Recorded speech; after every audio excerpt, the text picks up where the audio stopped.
Welcome to Croatia, known for its passionate football fans, white posset wine that goes extremely well with the local octopus, apartmani and German tourists. But let me assure you, there is far more to it. We are just outside Zadar, a Roman pearl on the beautiful turquoise Dalmatian coast. But we're not here just for the hundreds of islands and tasty sea urchins. We are here for something much more interesting. To be more precise, right now we are stood on Punta Scala with the most amazing, exquisite collection of classic motorcycles you can imagine. Y durante los siguientes días nosotros vamos a rodar por algunas de las mejores carreteras del mundo. There's twins, triples, 4 cylinders, 6 cylinders, 2 strokes, 4 strokes, right shift, left shift, all real icons of almost 3 decades of motorcycle history. So let's check out what we've got here.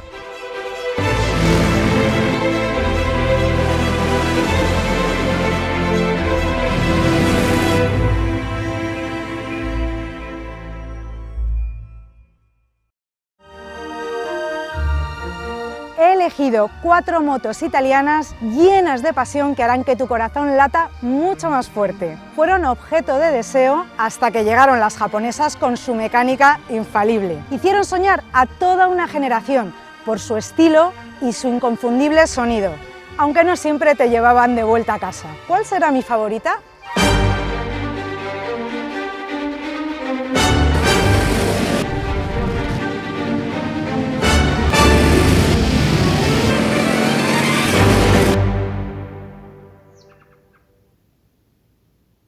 Estamos entre las motos italianas más excitantes y más bonitas que ha habido casi todas las épocas.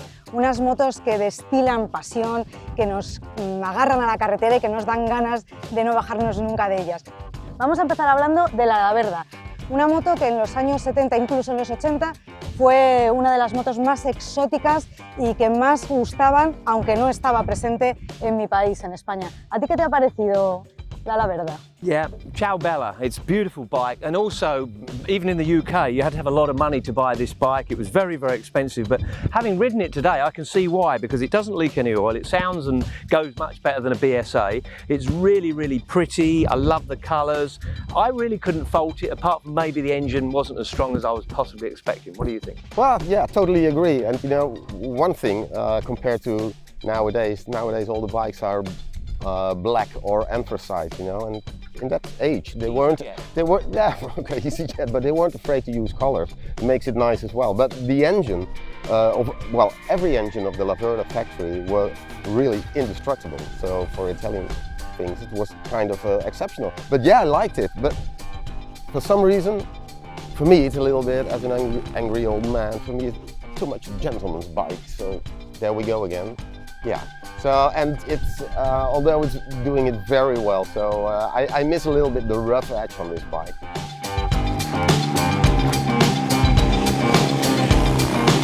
The rough edge, that brings us automatically to the black sheep of this family, the Ducati 500 Sport.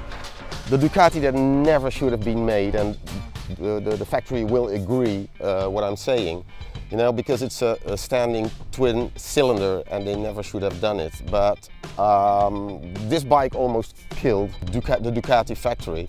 Still, because it had that many reliability problems, that's what I want to say. It's still, you know, I have a weak spot for underdogs and things that can go wrong during a nice trip.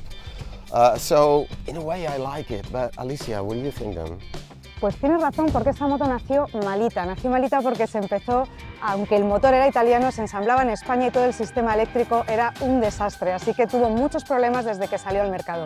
Aunque de todas maneras fue una moto también muy deseada por todos los españoles, porque aunque teníamos motos muy potentes, esta era de las más potentes y de las más nuevas. Como digo, no tuvo éxito. Al conducirla, pues me ha parecido que es una moto que transmite muchas sensaciones, aunque me parece un poco incómoda, sobre todo su manillar y sus puños, que son grandes y molestan un poco. Pero vamos, que me la quedaba en el garaje tranquilamente. Yeah, I don't think, yeah, you're right. Ducati shouldn't go trying to make something that they don't know how to make, and they went off the rails a little bit, didn't really do anything for me, so the least of my favourite four, no question about it. But you move on to the Panther. Now, I really did enjoy that, especially on the faster roads. It kind of, you want to stretch its legs a bit. It handles extremely well. It's got great brakes. But in fairness, it is nearly 10 years or 8 years newer than some of these bikes. It's a much more modern bike. But whoever was styling it, I have no idea. It's got the indicators look like they're off of a trailer. And that's not normal for Ducati. I really do not like the styling of it. So that's what knocks the Panther for me, from my point of view. Well, I totally agree. Totally agree. You know, this is Ducati modern age. You know, Ducati entering the 80s with a small L-twin or V-twin engine. You know, it's a fantastic bike. You know, when you are on the other side of 100 kilometers an hour. Below, it's kind of a nightmare. But yeah, it's fun to ride. And I don't know what Alicia has to say. No he podido conducir la Fanta porque es una moto muy larga y no llegaba bien al manillar, no me he atrevido, pero sí que puedo decir de ella que su aspecto es totalmente racing, como tú decías, y es otra de las grandes artistas italianas, como podía ser una Sofía Loren, inalcanzable, pero que todos la querían tener al lado.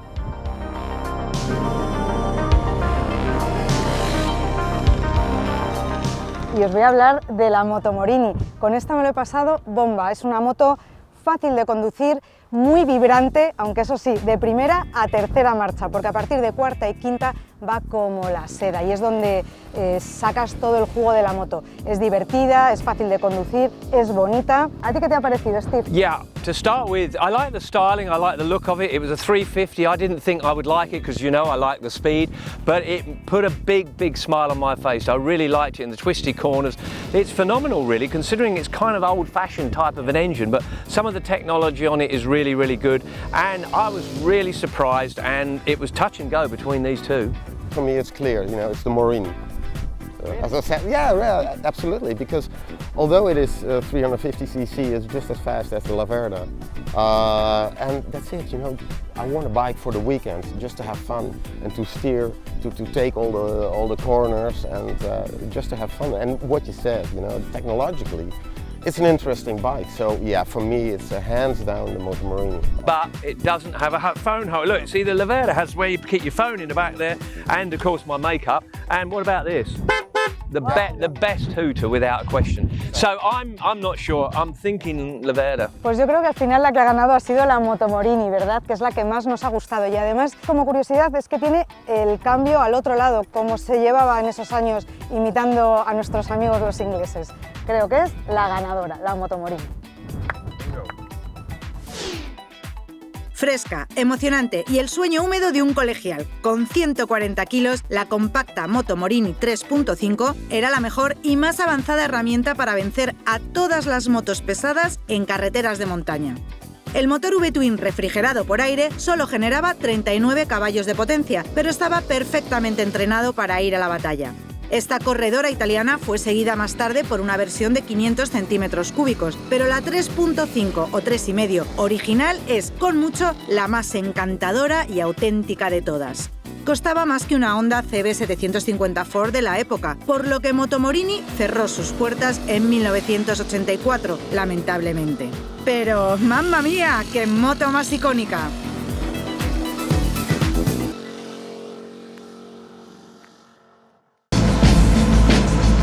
So, my selection, and it's supposed to be called Old versus New. My favourite is